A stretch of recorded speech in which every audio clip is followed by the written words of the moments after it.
Chapter 14 of The Science of Getting Rich by Wallace D. Wattles. The Impression of Increase. Whether you charge your vocation or not, your actions for the present must be those pertaining to the business in which you are now engaged. You can get into the business you want by making constructive use of the business you are already established in, by doing your daily work in a certain way.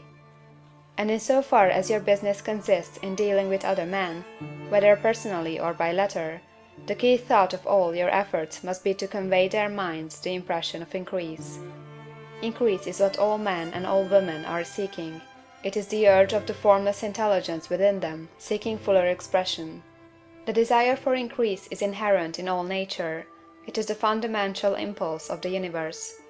All human activities are based on the desire for increase. People are seeking more food, more clothes, better shelter, more luxury, more beauty, more knowledge, more pleasure. Increase in something, more life.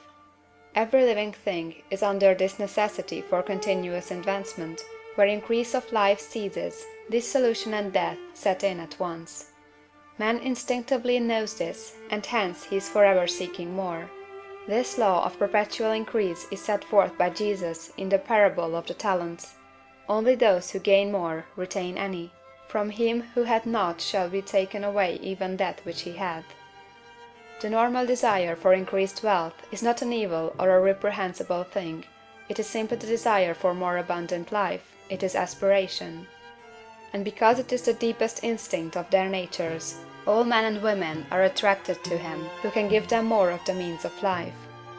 In following the certain way as described in the foregoing pages, you are getting continuous increase for yourself, and you are giving it to all with whom you deal.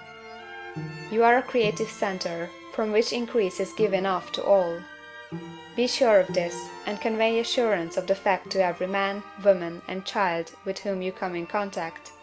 No matter how small the transaction, even if it be only the selling of a stick of candy to a little child, put into it the thought of increase, and make sure that the customer is impressed with the thought.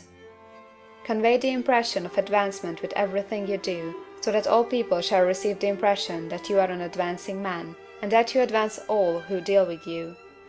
Even to the people whom you met in a social way, without any thought of business, and to whom you do not try to sell anything, give the thought of increase. You can convey this impression by holding the unshakable faith that you, yourself, are in the way of increase, and by letting this faith aspire, fill, and permeate every action.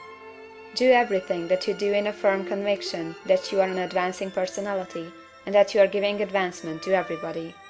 Feel that you are getting rich, and that in doing so you are making others rich, and conferring benefits on all. Do not boast or brag of your success, or talk about it unnecessarily. True faith is never boastful.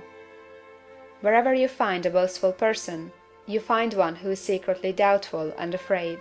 Simply feel the faith, and let it work out in every transaction. Let every act and tone and look express the quiet assurance that you are getting rich, that you are already rich. Words will not be necessary to communicate this feeling to others. They will feel the sense of increase when in your presence, and will be attracted to you again. You must so impress others that they will feel that in associating with you, they will get increase for themselves.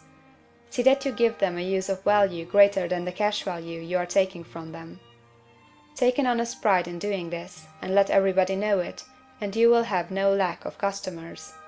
People will go where they are given increase, and the Supreme, which desires increase in all and which knows all, will move toward you men and women who have never heard of you. Your business will increase rapidly, and you will be surprised at the unexpected benefits which will come to you. You will be able from day to day to make larger combinations, secure greater advantages, and to go on into a more congenial vocation if you desire to do so. But in doing all this, you must never lose sight of your vision of what you want, or your faith and purpose to get what you want. Let me here give you another word of caution in regard to motives. Beware of the insidious temptation to seek for power over other men. Nothing is so pleasant to the unformed or partially developed mind as the exercise of power or domination over others. The desire to rule for selfish gratification has been the curse of the world. For countless ages, kings and lords have drenched the earth with blood in their battles to extend their dominions. This not to seek more life for all, but to get more power for themselves. Today, the main motive in the business and industrial world is the same.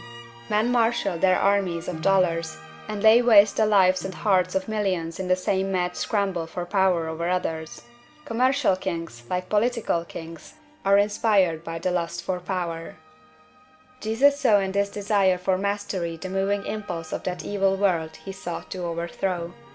Read the 23rd chapter of Matthew, and see how he pictures the lust of the Pharisees to be called master, to sit in the high places, to domineer over others, and to lay burdens on the backs of the less fortunate. And note how he compares this lust for domination with the brotherly seeking for the common good to which he calls his disciples.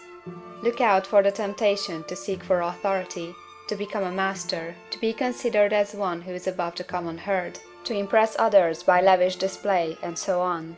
The mind that seeks for mastery over others is the competitive mind, and the competitive mind is not the creative one. In order to master your environment and your destiny, it is not at all necessary that you should rule over your fellow men, and indeed, when you fall into the world's struggle for the high places, you begin to be conquered by fate and environment, and your getting rich becomes a matter of chance and speculation. Beware of the competitive mind. No better statement of the principle of creative action can be formulated than the favorite declaration of the late Golden Rule Jones of Toledo: "What I want for myself, I want for everybody."